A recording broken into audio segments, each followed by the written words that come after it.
Ô, Hernan, e a história do São Paulo? Você estava me contando então que vai ter uma reformulação total no DM, mas isso está relacionado a equipamento, a estrutura ou a profissionais? Bom, vamos lá. O DM do São Paulo esse ano foi caótico. Essa é a palavra que eu ouvi de uma fonte grande lá do São Paulo. DM do São Paulo esse ano foi um caos. Na questão de lesões, na questão de recuperação de atletas, de atleta que voltou, que se lesionou de novo. Então, assim, o São Paulo internamente trata como um caos. Hoje são 9 jogadores que estão no DM. 4 já estão voltando agora, esses dias, para a transição. O São Paulo está preparando, está fazendo um estudo, nesse momento, está fazendo um estudo para fazer uma grande reformulação no departamento médico, no refis, na preparação física, na fisiologia, na fisioterapia, uma grande mudança que vai desde processos, pessoas, equipamentos e dia a dia. Comunicação com comissão técnica, comunicação, relatórios com diretoria e, obviamente, o trabalho no dia a dia com os jogadores. Então, o São Paulo quer melhorar os processos de recuperação e mudança também na questão da cobrança. Então, assim, hoje você tem profissionais que estão lá há muito tempo. Então, esses profissionais já estão acostumados com processos antigos. Então, esses processos precisam mudar e a cobrança precisa ser diferente. Vai demitir todo mundo? Não. Mas novos profissionais podem chegar e devem chegar para que você tenha competição interna, para que as pessoas que estão lá saiam da zona de conforto. Então você cria uma competição interna para que essas pessoas que estão lá possam se mexer. Talvez acomodadas e com uma estrutura, com processo, e precisa dar uma... Porque assim, é importante a gente dizer e ser justo, o São Paulo na questão de equipamentos fez uma reestruturação importante. Já fez esse investimento. Fez esse investimento. São Paulo hoje tem um equipamento ok. Tanto que o Lucas chegou lá e elogiou, o Oscar chegou lá e elogiou. Nós estamos falando de jogadores que passaram por processos assim de futebol europeu, de entendimento do que é um clube com estrutura. Então, assim, o São Paulo já está fazendo esse levantamento e no final do ano, dentro do organograma de você ter planejamento de 2026, parte importante está a reestruturação do DM e do Refis para 2026. Isso é uma boa notícia para o torcedor e para o clube, que precisa dessa reformulação. Porque assim, a palavra que eu escutei, o termo que eu escutei de uma pessoa grande do São Paulo foi: o DM esse ano do São Paulo foi um caos. E aí precisa passar também por algo que você já contou, que é a reformulação também do elenco, de ter um elenco mais jovem, né? E um elenco sem histórico de lesões. Sem histórico, boa, né? Isso é importante. E o São Paulo, vamos lembrar que ele sempre foi essa referência da parte do Refis. Sim. Se a gente voltar 20 anos, não só da estrutura, mas até com profissionais. Os jogadores vinham de fora. De fora. Para foi assim que o Adriano veio, por exemplo, para o São Paulo lá em 2007. Acabou ficando. Isso. Você lembra dos jogadores que saíam do futebol brasileiro? Cafu, Kaká, vinham para o São Paulo para tratar. Exato. E jogadores até de times rivais, que até eu me lembro de... Eu era estudante, eu era moleque e tal, e eu via notícias assim, jogador de time rival veio tratar no São Paulo. Isso. Será que o São Paulo vai contratar? O São Paulo era o tubarão do mercado. Porque ele tinha a estrutura e tinha os profissionais. Lembra do Dr. Turíbio? Ele era uma referência, né? Foi quem praticamente começou com isso no filho do Turíbio trabalha hoje no São Paulo. Ele trabalhou no Santos uma época. O Luiz Fernando Barros é um cara muito competente, inclusive. E ele está hoje no São Paulo? Está hoje no São Paulo. Só que assim, um profissional... só que hoje você pega um profissional, é aquela coisa, o cara sozinho não faz milagre. Sim. Precisa ter outros profissionais que trabalhem e agreguem ao cara. Exato. Então, pausa de 5 segundos para pedir a sua ajuda ao nosso canal com o seu like e se inscrever se ainda não for um inscrito. O Marcos Antônio e o Pablo Maia, né? Tem mais um jogo aí com dificuldade para armar o meio de campo, Marcos. Como fazer? Graças a Deus vai ter o Data FIFA, né, para tentar recuperar os jogadores. Mas o Crespo fala que é difícil montar um elenco assim, né? Não chega a ser uma novidade o São Paulo ele ter dificuldade para poder escalar uma equipe que ele ache conveniente por conta de lesões, né? Tem sido assim desde o começo da temporada e com o Crespo não tem sido diferente. Infelizmente, aliás, já falando um pouquinho do que foi o jogo também, né, Motinha? Fala. Nessa sequência que o São Paulo teve ali de enfrentamento contra a Bahia, contra Vasco da Gama fora de casa e contra o Flamengo, teoricamente esse jogo contra o Bragantino, que também era em casa, né, já que o mando do São Paulo tá sendo na Vila Belmiro, desses 4 jogos ali, Motinha, mais fácil. Na teoria, o mais fácil. Então, pelo que o São Paulo conseguiu fazer contra a Bahia, contra a Vasco e contra o Flamengo, eu acho que o torcedor que foi pra Santos lá imaginava que o São Paulo fosse vencer. Não que fosse dar show, nada disso, mas que fosse conseguir os 3 pontos. Infelizmente, não foi isso que a gente viu. Tudo bem que choveu, tudo bem que o campo estava pesado, entre aspas, mas a bola não chegou a parar, então eu acho que o desempenho do São Paulo foi muito ruim. Desde o começo da partida, o São Paulo não conseguiu imprimir um ritmo forte, a ponto de você levar ali grandes perigos pro goleiro Cleiton, lá o goleiro do Bragantino. E aí já no segundo tempo lá, um pênalti idiota, na minha opinião, do Enzo Dias. Eu gosto do futebol do Enzo Dias, acho que era um cara que ele se doa pelo time, é um cara guerreiro, é um cara esforçado, etc. Mas, cara, a quantidade de pênaltis que o Enzo Dias ele comete é um negócio absurdo. Né, cara? É um negócio absurdo. Então ele dá bote dentro e fora da área da mesma forma. É um cara extremamente imprudente aí. Ele não pensa? Foi dessa forma aí que ele acabou fazendo a penalidade, se eu não me engano, em cima... Não lembro quem foi o jogador do Bragantino, enfim, mas ele tem o cruzamento para dentro da área, ele não consegue se antecipar, ele vai empurrar o jogador e acaba causando ali esse pênalti que deu originou a vitória do Bragantino. Aliás, muito bem cobrado pelo John John. A gente fala bastante do Reinaldo batendo pênalti, mas o John John também, quando tem pênalti, é difícil o cara errar. E o Rafael, que, né, não saiu nem na foto, pra mim não teve culpa nenhuma. Enfim, resultado ruim, né, Motinha? Porque, como eu disse, aí o São Paulo, depois de ter conseguido 3 bons jogos ali, 3 bons resultados contra Bahia, Vasco e também o Flamengo, 2 vitórias e um empate, eu acho que freia, né, o ímpeto dos jogadores do São Paulo, pensando na possibilidade de encostar de um G6 ali. E isso aí pra torcida também foi uma ducha de água fria. Fala aí, Quintino. São Paulo, eu tava dando uma estudada aí, né? Sofreu 9 pênaltis no Brasileiro. O goleiro não conseguiu pegar nenhum. Tô dizendo que a culpa é dele, porque a probabilidade maior é do atacante, né? Mas 9 pênaltis tinha que ter pego 1, 2 aí, né? Você foi maldoso. Você foi maldoso. Você quis dizer sim. Você quis dizer sim. Mas assim, ô Quintino, personalidade.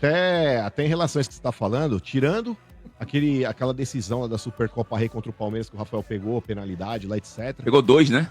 Eu acho que ali criou-se uma expectativa de que o Rafael fosse um grande pegador de pênalti. Não é. Eu acho que exatamente. O Rafael é um bom goleiro, mas ele não tem muito essa característica aí de tafarel, vamos dizer assim. Mas, de qualquer maneira, Motinha, essa derrota aí com o empate do Fluminense, o São Paulo já é o 8º colocado, o Fluminense é o 7º, e o São Paulo já tá a 6 pontos do 7º colocado. Então, imaginando aí um cenário que o São Paulo ele vai ter que pensar na possibilidade de continuar pontuando e torcer contra adversários, lembrando, o São Paulo ainda faz um jogo ali de confronto direto contra o Fluminense, então a gente pode colocar na conta ali, vamos dizer, 3 pontos de diferença, mas enfim.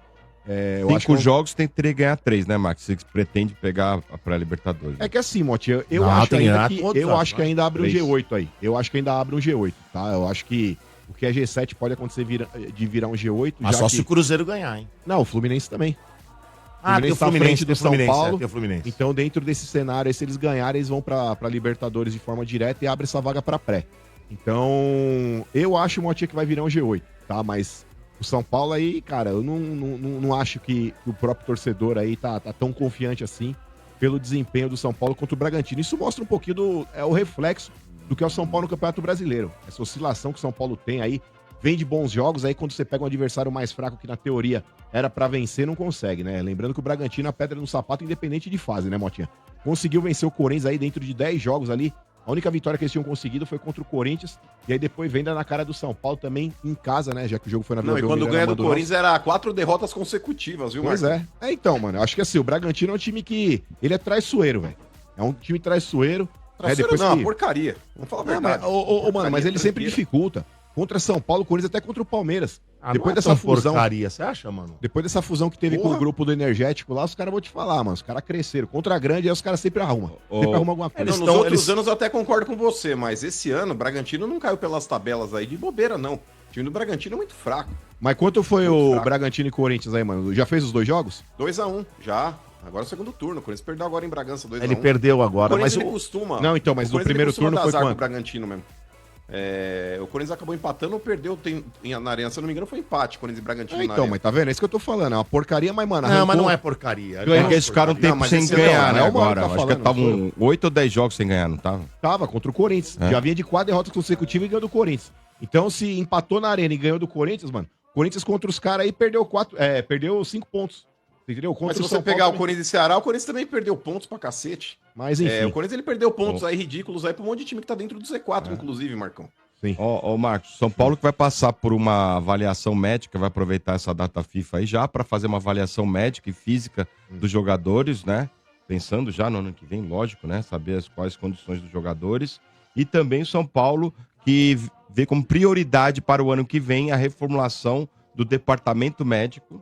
Ah, né? que bom, né? Renovação de aparelhos, do Refis Plus e de profissionais. Ah, que né? bom. Então a prioridade é essa, diz que o bastidor de São Paulo está trabalhando nisso, que realmente o Tem uma parceria agora com a Smart Bambi. Vamos! Vamos! A Smart Bambi. Né? Cala tua boca aí, lixo. E o Crespo, na entrevista coletiva, falou, Marcos, que realmente vai ficar ano que vem, né? Ele tem um contrato até o fim de 2026, né?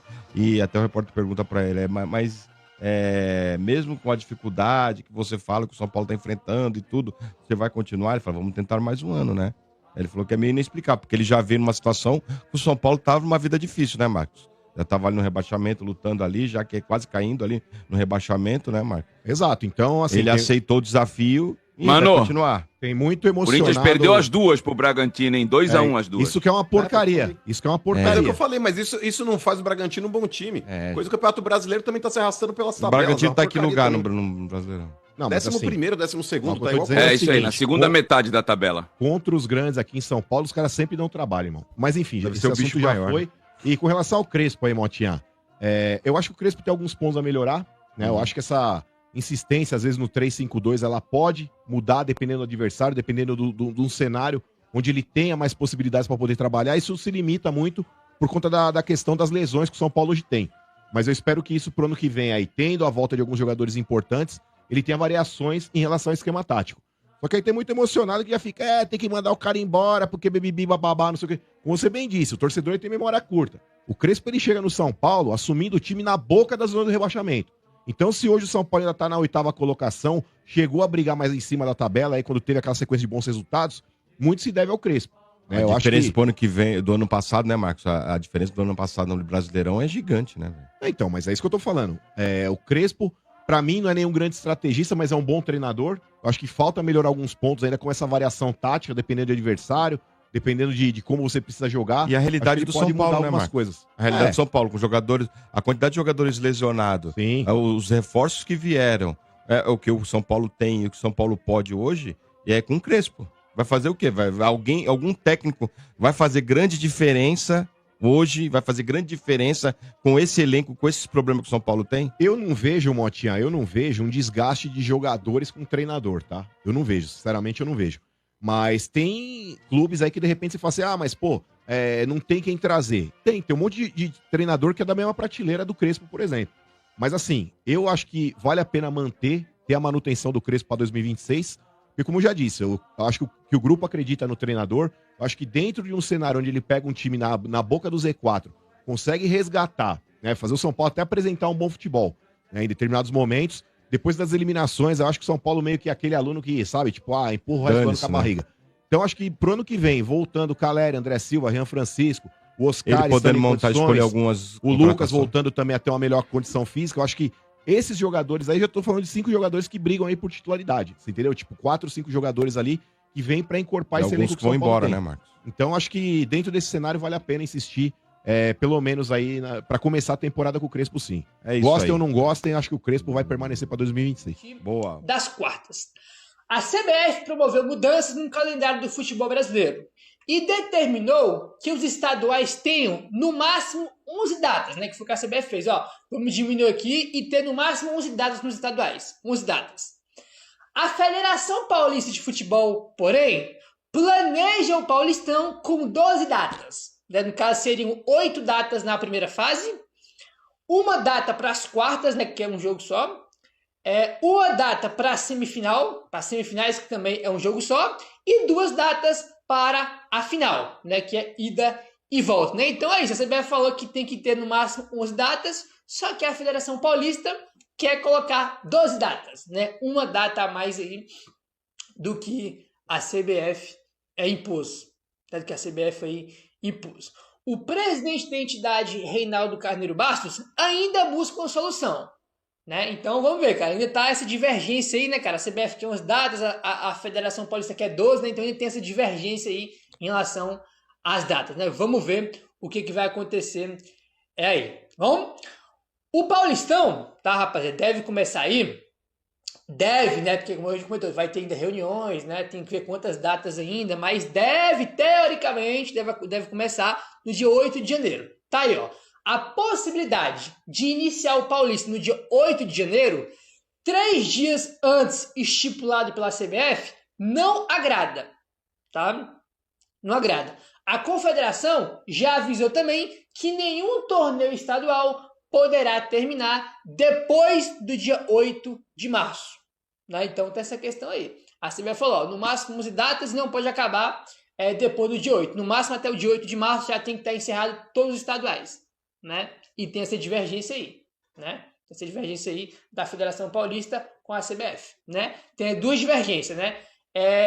Quantas datas vai ser 11 datas ou 12? Né? E quando começa o Paulistão?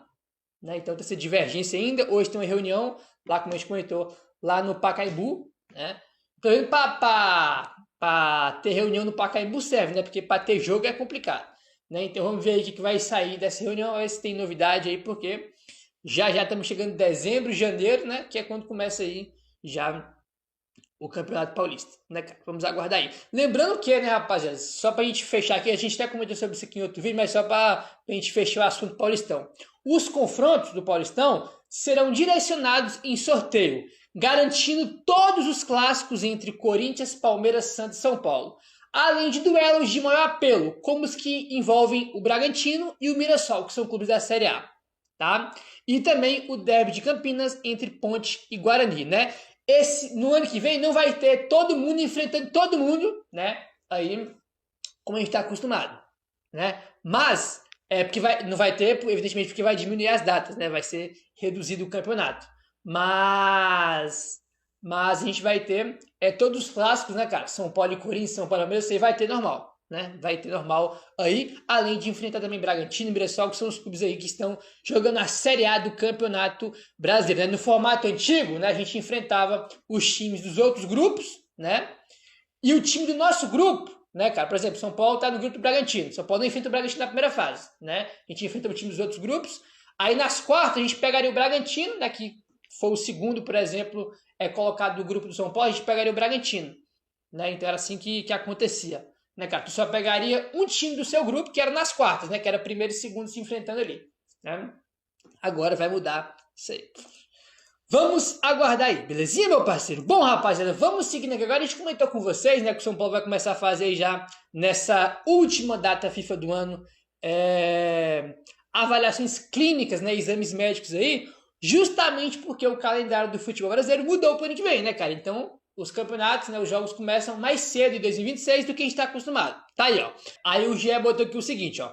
Dessa vez, a antecipação acontece em razão das mudanças de calendário do futebol brasileiro em 2026. Na próxima temporada, o Brasileirão começa no dia 28 de janeiro, né? No dia 28 aí de janeiro, e o Paulistão também a gente não sabe quando exatamente vai começar, mas, né, deve começar ali dia 8, dia 10, né? Nesse período aí. Também vai ser, né, cara, antecipado o começo do Paulistão, né? Então, tudo começa mais cedo, então você pode já estar aí se preparando, já fazendo essas avaliações clínicas, exames, né? Já esse ano. Geralmente os clubes fazem isso, né, quando os jogadores voltam de férias, né, cara? Acaba a temporada, férias para os jogadores, todo mundo se apresenta, aí faz avaliações clínicas nos jogadores, exames, né? Mas como esse ano que vem o calendário começa mais cedo, né, tem uma antecipação aí, você pode já quer fazer esse ano, né, já para antecipar. Situação normal. E aí também o que tá pegando? Olha só, o São Paulo ele não tem a questão do do gol de falta. São Paulo faz 6 gols de falta desde que o Rogério Ceni se aposentou. Eu me lembro que o Ceni, ele era técnico de São Paulo em 2017, 2018 ali. Então ele aposentou quando? 2015, 2016, é muito tempo pro São Paulo fazer 6 gols. São Paulo não faz um gol por ano de falta. Sabe, não tem gol de falta. O que tá acontecendo? Então, o São Paulo, quando ele vai olhar pra meia, e ele pega a meia tipo, vamos por tipo, Lucas Moura e Oscar, não tem o gol de falta. Você pega ali o Rodrigo Nestor e também o Igor Gomes, você já não vai ter o gol de falta. Um batedor de falta que o São Paulo deveria ter, ele acaba nem olhando como prioridade. O futebol, com essa mudança de jogador ter que ser físico, o jogador hoje ele tem que correr, né? Campo inteiro, ele tem que fazer a parte do campo inteiro, coisa e tal, uma máquina, um motor. Resulta em o São Paulo abandonado na questão de esperança, não tendo realmente títulos para comemorar. Teve uma Copa do Brasil meio que aleatória aí do Dorival, que não é uma coisa rotineira, né? É mais um acaso do que uma rotina. E também você tem muitas contusões. Os jogadores eles são colocados ali na exaustão. Pouco se pensa em posicionamento, pouco se pensa em você ter um time que dribla, pouco se pensa em como você montar um contra-ataque para esse time dar certo, e mais pensa num time físico. Você pega um lateral, um ponta, fala, vai correr pra caramba. Então aí acontece das contusões. Os jovens vão embora rapidinho, fica aqui pra gente Luciano, Caleri, Lucas, Oscar, Luiz Gustavo, são os caras que vão machucar. Tivemos Rafinha recentemente na lateral direita, sabe, o Wendel na esquerda, vão machucar. Não, Arboleda já tá com 33, 34, já vai machucar também. Então é um tipo de pensamento muito absurdo. Parece um pensamento no futuro, futebol moderno, mas é um pensamento bizarro, que machuca todo mundo, não faz um gol de falta, e aí você fala, tá, mas tá fazendo certo. Não tá, porque não ganha título. Então o São Paulo deveria pensar em jogadores mais técnicos de verdade, para poder fazer um gol de falta, que isso aqui tá bizarro. Quando o São Paulo teve um jogador aí na equipe de base recentemente, que era um meia, ele acabou indo embora, e sem ter nenhum tipo de contrato, venda, nada. O São Paulo optou por não renovar com ele e mandou ele embora. O jogador é o João Palmberg. Ele joga hoje no Real Múrcia, lá da Espanha. E ele tem a renovação contratual agora garantida até 2030. Ele está sendo uma peça importante ali pro Real Múrcia e é um jogador que é da equipe de base do São Paulo, que o São Paulo não conseguiu fazer dinheiro. É mais um que vai pegando a fila. O São Paulo perde sem renovar o Vitinho, que tá brilhando no México. O São Paulo perde do nada ali um cara igual o Neverton, 20 milhões na mão do empresário, uma coisa bizarra, que não dá pra acreditar. Esse tá na Europa, jogando lá no Galatasaray da Turquia, mas tá jogando Champions, vai jogar Champions. Aí nós temos também, indo a fundo, um tal de Enzo Boer, que acaba hoje jogando pelo Santos, que era um cara da equipe de base do São Paulo que dava carretilha e tal.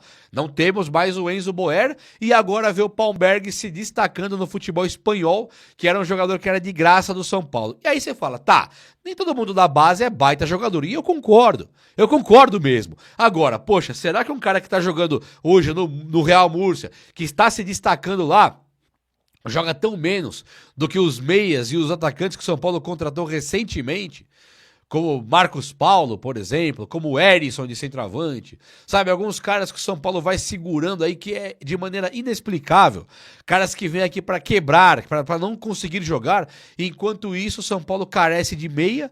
O São Paulo contrata pagando uma verdadeira fortuna, um jogador igual o Galopo, segundo o Banfield, na época, 8 milhões de dólares, o que totalizaria em 48 milhões de reais, o que seria a contratação mais cara da história do São Paulo. Mais caro que o Daniel Alves, que Pablo, que todo mundo. É o Galopo. E aí você fala, poxa, será que o Palmberg joga tão menos do que o Galopo? Talvez jogue até mais, né? E o Galopo, que as notícias cravavam que ele estava batendo as metas no River Plate, o que saiu ontem na mídia pelo jornalista, acho que foi o Alexander Barbosa, preciso confirmar, mas o jornalista colocou a matéria que o Galopo não bateu as metas no River Plate e não irá bater mais. O Galopo acaba o contrato de empréstimo com o River Plate agora, em dezembro desse ano aqui, e aí o Galopo, ele volta pro São Paulo. Você quer o Galopo de volta? O São Paulo não quer. O River Plate, talvez, hoje não ligue pra perder o Galopo. Porque o River Plate, antigamente, ele estava vivo na Libertadores, ele estava vivo no, sei lá, no Argentino, lá ele estava jogando. E aí o Galopo, que poderia eliminar o Palmeiras na Libertadores, sabe, ser finalista, coisa e tal, tava tudo legal.